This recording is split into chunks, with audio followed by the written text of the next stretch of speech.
परिणाम से पूर्व उत्सव मनाना पराजय का कारण है। मैंने अपना कर्म कर दिया है। संसार के मन में शंका का बीज बो दिया है।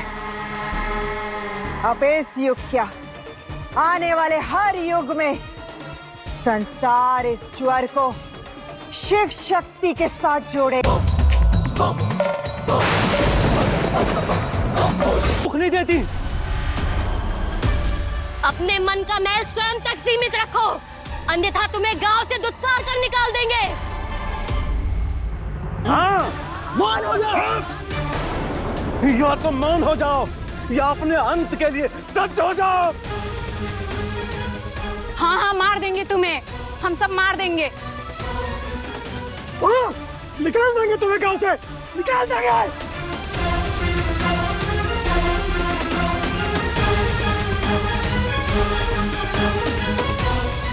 ये क्या, ये तो शक्ति के विरुद्ध एक शब्द भी नहीं सुन रहे। कली के प्रभाव से इनकी भक्ति कम नहीं हुई। ये भक्ति नहीं, कली के फैलाए ज्वर का प्रभाव है।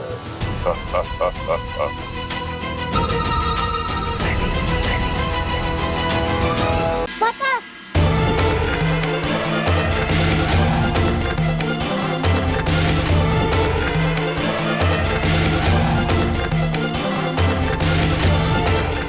माता, धैर्य रखो पुत्र, जल्दी ही स्वस्थ हो जाओगे।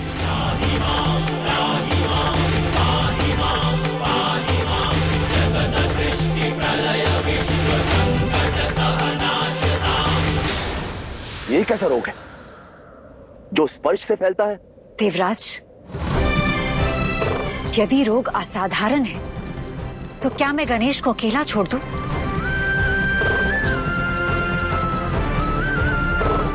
उत्तर दीजिए देवराज। यदि ये रोग स्पर्श से फैलता है तो क्या आप अपने देव को अकेला छोड़ देंगे? नहीं माता,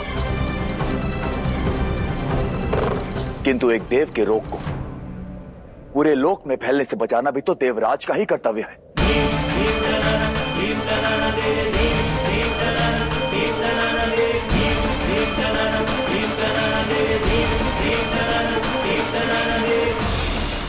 जिस रोग का हमें भान नहीं, जिसके प्रभाव का हमें ज्ञान नहीं, उसका परिणाम अत्यंत घोर होगा।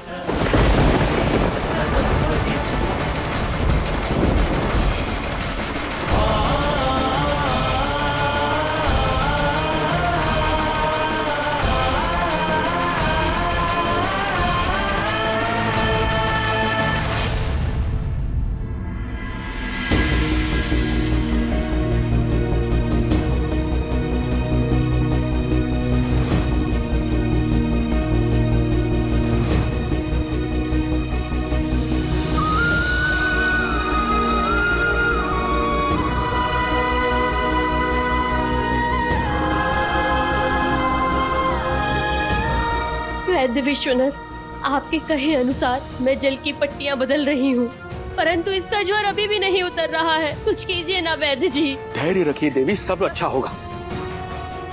अरे वैद्य जी, यदि उनका पुत्र ठीक नहीं हो रहा है तो तनिक मेरी पुत्री का सुध लीजिए। कब से उसी को देख रहे हैं आप। आपकी पुत्री से पहले हमारे पुत्र को देखेंगे वैद्य जी। वैद्य जी, आप हमारे घर चलिए, हम कब से प्रतीक्षा कर रहे हैं आपकी। हाँ वैद्य जी, हमारे घर चलिए। नहीं नहीं, तुमसे पहले मैं आया हूँ, उन्हें देखने दीजिए। नहीं वैद्य जी, हमारे घर जाएंगे पहले। अरे नहीं, हमारे शांत हो जाइए, शांत हो जाइए आप सभी लोग। यदि इनमें से एक भी बालक स्वस्थ हो गया तो मैं सभी को स्वस्थ कर दूंगा। मुझे केवल इस रोग की जड़ तक पहुंचने दीजिए। तो क्या आप अब तक इस रोग का कारण भी नहीं जान पाए हैं? कैसे वैद्य हैं आप? हमारा पुत्र ज्वर से तप रहा है।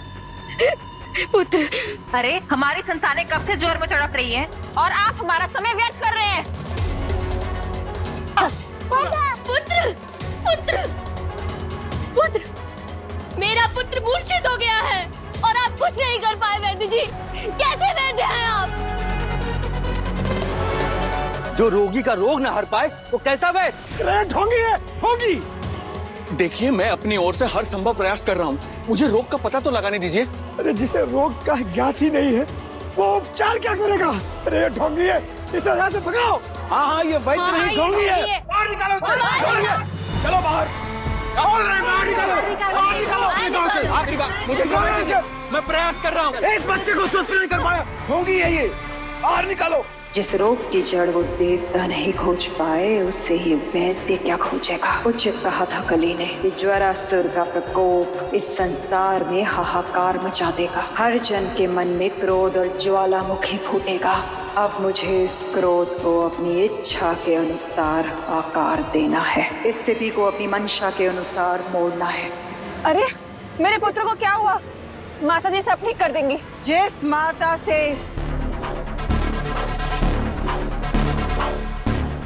माता से अपनी संतानों के स्वस्थ होने की भिक्षा मांग रहे हो, उसी माता के कारण तुम्हारी संतानें अस्वस्थ हैं।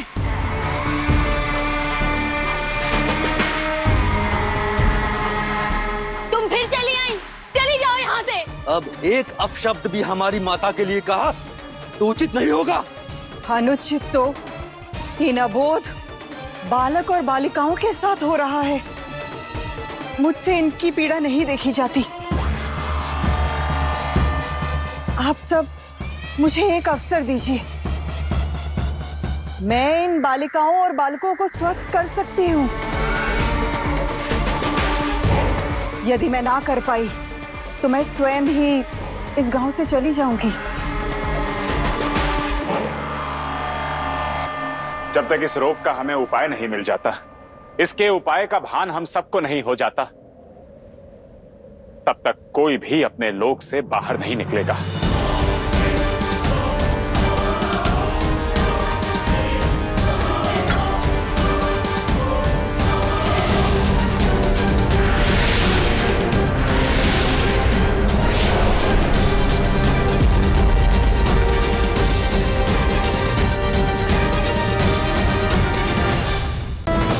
परिणाम से पूर्व उत्सव मनाना पराजय का कारण है। मैंने अपना कर्म कर दिया है, संसार के मन में शंका का बीज बो दिया है। अब इस युग क्या, आने वाले हर युग में संसार इस ज्वर को शिव शक्ति के साथ जोड़ेगा।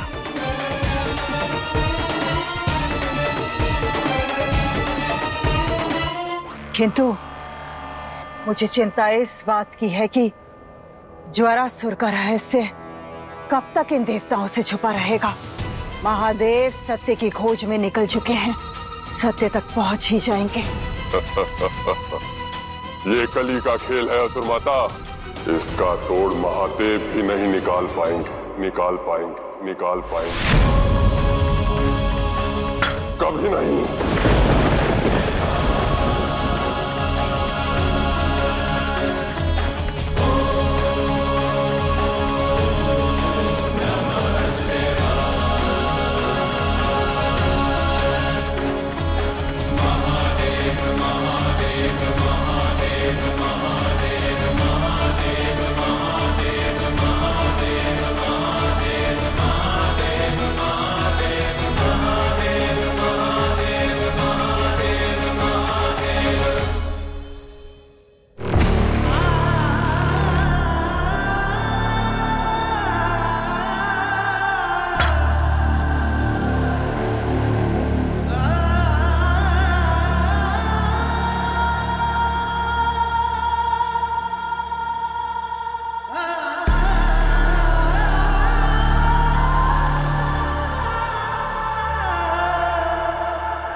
इस संसार के शिव नहीं हरा पाएंगे मुझे।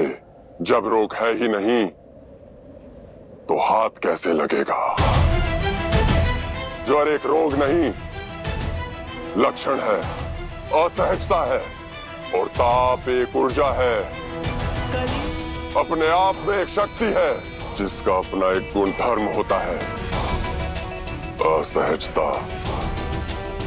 और मेरे इस युग में असहजता का कारण खोजने के स्थान पर सब इस ताप शक्ति को आदि शक्ति से जोड़ लेंगे, शक्ति का प्रकोप मान बैठेंगे।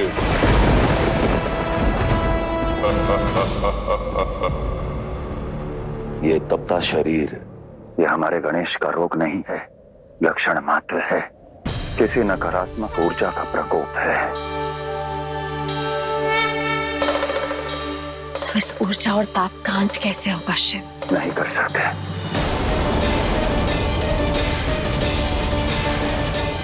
क्योंकि ये अंत नहीं है, आरंभ है, एक घोर अनिष्ट का आरंभ।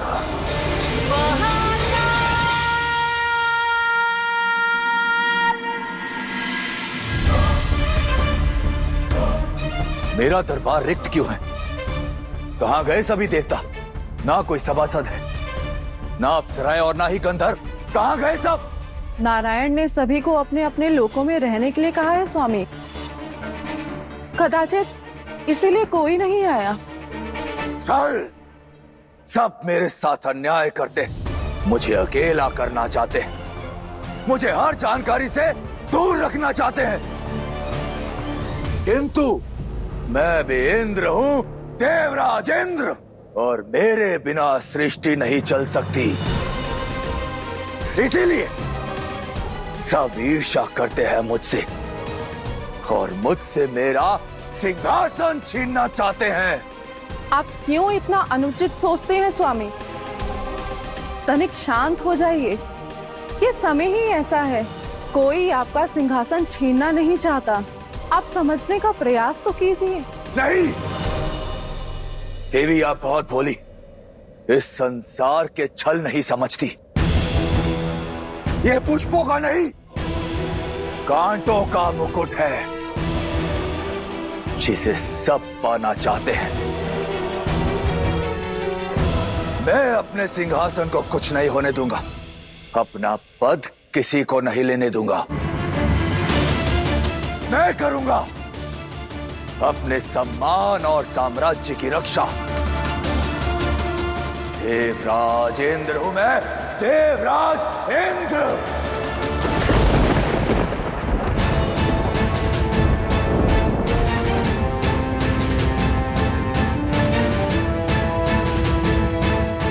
ये देवराज का कैसा रूप है?